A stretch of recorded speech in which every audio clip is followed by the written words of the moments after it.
Oi gente, Examinatel aqui. Esse é o vídeo 21 do nosso Chá Comigo, que eu leio para você, do livro O que Sobra, do Príncipe Harry. A gente está na parte 1 do livro, no capítulo 45. Vamos junto? George e eu viajamos de Lesoto à Cidade do Cabo para encontrar alguns amigos e Marco. Março de 2004. Ficamos hospedados na casa do cônsul-geral e certa noite falamos em convidar algumas pessoas para o jantar. Só havia um pequeno problema. Não conhecíamos ninguém na Cidade do Cabo. Mas espere, isso não era completamente verdade. Eu havia conhecido alguém anos antes, uma garota na África do Sul, no clube de polo de Berkshire, Chelsea. Lembro que ela era diferente. Olhei meu celular e encontrei seu número.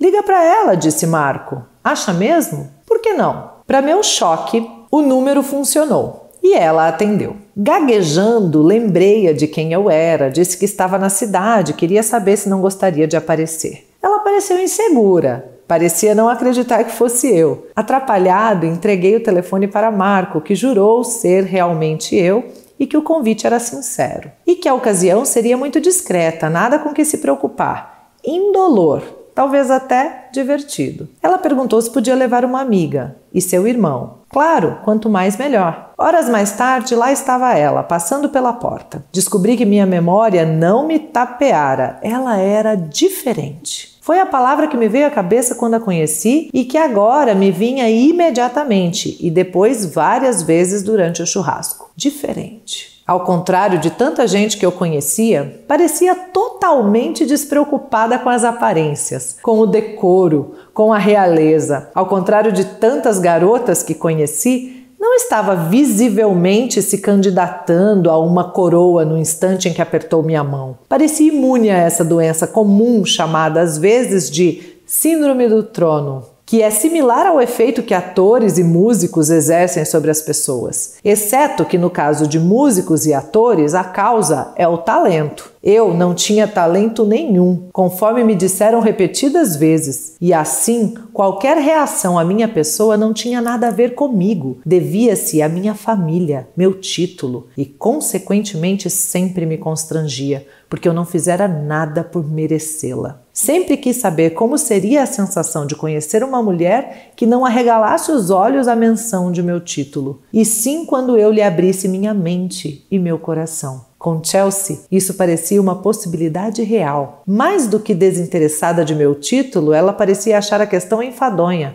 Ah, você é príncipe? Bocejo. Gente, olha só que coisa curiosa. Eu acho essa análise dele de uma humildade impressionante. Quando ele diz: o que acontece comigo é semelhante ao que acontece com atores e músicos, com a diferença que atores e músicos, sustentam isso, conseguem isso pelo seu talento. E eu não tenho talento nenhum. É só posição, que eu não fiz nada para merecer, só nasci aqui. Então, eu acho de uma humildade, de um abrir coração e de uma profundidade ele dizer: gente, eu queria alguém que arregalasse os olhos quando eu abrisse para ela minha mente, meu coração, minhas ideias, meus valores, não quando eu falasse meu título. Olha que lindo isso, né? Eu admiro. Eu admiro, eu acredito mesmo que um dos propósitos desse livro foi feito pra gente ficar do lado do Harry, admirá-lo, gostar dele, e conseguiu, no meu caso. Viu? Mesmo sabendo que foi feito para isso, ele conseguiu. Porque eu também acho que as pessoas não têm como inventar tantas coisas e quando você olha para elas, você sente também um pouco de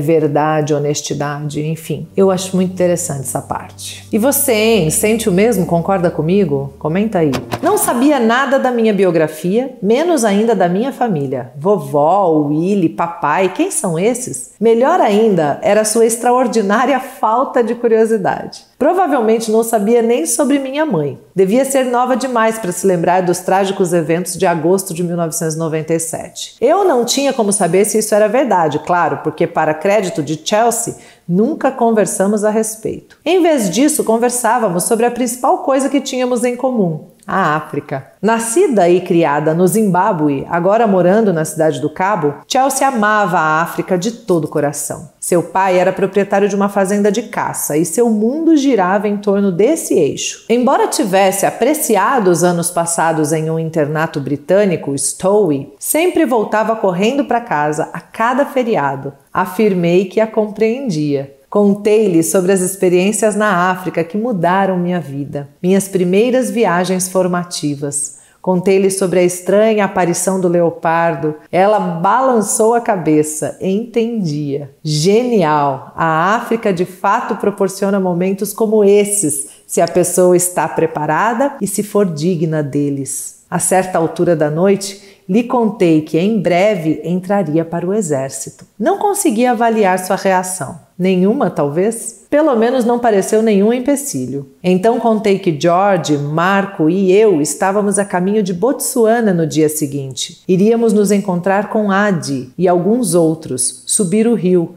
Que tal vir com a gente? Ela sorriu timidamente e refletiu por um instante. Ela e a amiga tinham outros planos. Ah, que pena! Mas cancelaria, disse. Adorariam ir conosco. Capítulo 46. Passamos 3 dias caminhando, rindo, bebendo, misturados aos animais, não apenas animais selvagens. Encontramos por acaso um especialista em cobras que nos mostrou sua naja, sua cascavel. Ele manipulava as serpentes, fazendo-as deslizar por seus ombros, seus braços, proporcionando-nos um show particular. Mais tarde, nessa noite, Chelsea e eu demos nosso primeiro beijo sob as estrelas. Enquanto isso, George ficou perdidamente apaixonado pela amiga dela. Quando chegou a hora de Chelsea e a amiga voltarem para casa, e George voltar para a Austrália e Marco voltar para Londres, todos se despediram com tristeza. De repente, me vi a sós na mata, apenas com Adi. E agora, parceiro? Ficamos sabendo de um acampamento nas imediações. Um casal de cineastas fazia um documentário da vida selvagem e fomos convidados a ir até lá para visitá-los. Subimos numa Land Cruiser e em pouco tempo avistamos uma ruidosa festa no mato. Homens e mulheres bebendo, dançando, todos usando bizarras máscaras de animais feitas de cartolina e coloridos limpa-cachimbos. Carnaval em Okavango. Os líderes dessa folia eram 2 pessoas de 30 e poucos anos, Tej e Mike. Os cineastas, concluí. Na verdade, eram donos de uma produtora de filmes além daquele acampamento. Apresentei-me e cumprimentei-os por promover uma farra verdadeiramente épica. Riram e disseram que no dia seguinte pagariam o preço. Os 2 precisavam acordar para trabalhar. Perguntei se poderia acompanhá-los. Adoraria ver o processo de filmagem. Olharam para mim, depois se entreolharam. Sabiam quem eu era e, embora fosse bastante surpreendente me encontrar ali em plena mata, a ideia de me contratar como ajudante era mais do que conseguiam assimilar. Mike disse, claro que pode, mas vai ter que trabalhar, carregar caixas pesadas, levar câmeras para cima e para baixo. Pude perceber pela expressão deles que imaginavam que com isso o assunto estaria encerrado. Sorri e disse, parece perfeito. Eles ficaram em choque e felizes. Pareceu amor à primeira vista, de parte a parte. Tej e Mike eram africanos. Ela era da cidade do Cabo, ele de Nairobi, mas ela nascera na Itália.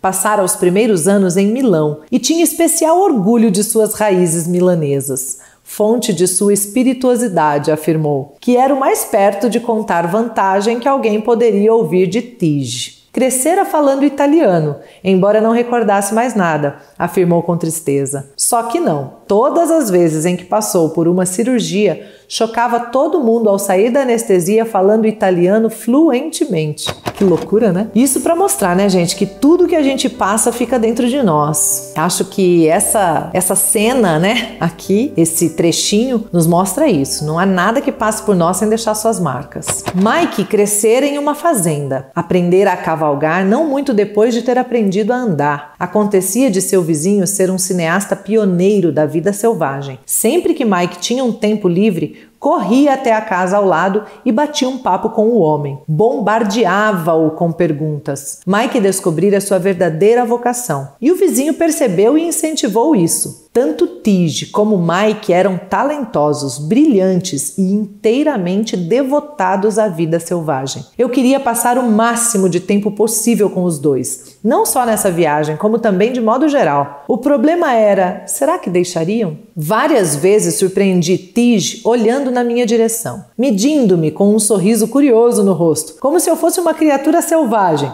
que fora parar inesperadamente em seu acampamento. Mas em vez de me enxotar ou de me usar como muitos haviam feito, ela estendeu a mão e me adotou. Décadas de observação da natureza haviam lhe proporcionado certa sensibilidade para o caráter selvagem, uma reverência por ele, enquanto virtude e até direito fundamental. Ela e Mike foram as primeiras pessoas a valorizar o aspecto selvagem que porventura ainda havia em mim, que não tinha sido arruinado pelo luto e pelos paparazzi. Ficavam indignados que os demais pudessem querer eliminar esse pouco que restava, que ansiassem por me enfiar numa jaula. Nessa viagem, ou talvez na seguinte, perguntei a Tige e Mike como haviam se conhecido. Os dois deram um sorriso encabulado. Um amigo em comum, murmurou Mike. Um encontro às cegas, sussurrou Tige. O cenário era um pequeno restaurante. Quando Mike entrou, Tige já estava sentada a uma mesa, de costas para a porta. Não pôde ver Mike, apenas escutou sua voz. Mas mesmo antes de se virar, ela soube, pelo tom, pelo timbre, pela mudança na temperatura ambiente, que estava em apuros. Deram-se maravilhosamente bem durante o jantar. E no dia seguinte, Tige foi à casa de Mike para um café. Quase desmaiou ao entrar. Na prateleira superior de sua estante havia um livro escrito pelo avô dela, Robert Ardrey, um lendário cientista, ensaísta e escritor. Ele recebera uma indicação ao Oscar pelo roteiro de Cartoon. Além dos livros de seu avô, Mike tinha todas as demais obras favoritas de Tige, arrumadas na mesma ordem em que ficavam na estante dela. Levou a mão à boca. Aquilo era sincronicidade. Era um sinal. Nunca mais voltou a seu apartamento, exceto para pegar suas coisas. Ela e Mike permaneceram juntos desde então. Contaram essa história em torno da fogueira. Para Marco e aquela turma, a fogueira era fundamental, mas para Tige e Mike era sacrossanta. Circulavam as mesmas bebidas, as mesmas histórias envolventes, mas parecia mais ritualístico. Em poucos outros lugares me senti mais próximo da verdade ou mais vivo. Tige notou, percebeu como eu ficava à vontade com eles. Disse: seu corpo pode ter nascido na Grã-Bretanha, mas acho que sua alma nasceu aqui na África. Esse foi possivelmente o maior elogio que já recebi. Depois de alguns dias caminhando com eles, comendo com eles, me apaixonando por eles, sentia uma paz irresistível. Gente, eu arrepio todinha lendo isso aqui, e não é a primeira vez que eu tô lendo, né? Eu sinto uma conexão, eu preciso ir pra lá, eu preciso viver uma coisa como essa. Acho que a minha alma também tem alguma coisa com a África. E uma necessidade igualmente irresistível de voltar a ver Chelsea. O que fazer? Pensei. Como conseguir isso? Como chegar à Cidade do Cabo sem que a imprensa veja e arruine tudo? Adi disse: vamos de carro. De carro?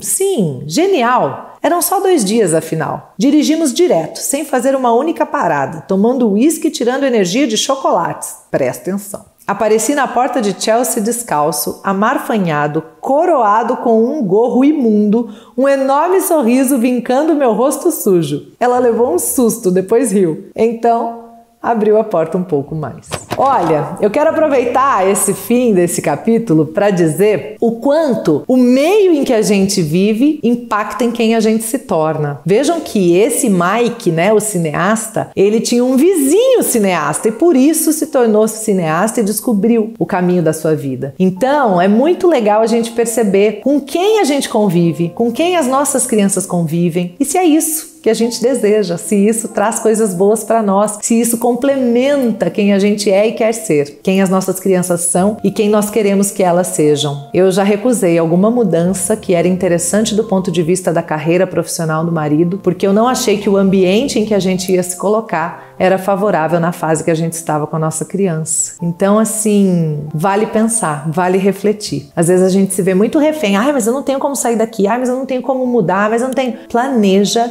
e tome decisões. A gente sempre tem como fazer mudanças, mesmo que seja no médio e longo prazo, mesmo que não seja de hoje para agora, mas faça um movimento, vai planejando, vai em busca do que você acredita. E aí, tá gostando do nosso Chá Comigo que eu leio para você? Comenta aqui, curta, se inscreva no canal e lembra de indicar a playlist, gente. A gente podia ter muito mais gente acompanhando isso aqui. Vamos junto? Me ajuda nessa divulgação? Gratidão sem limites. E até a próxima.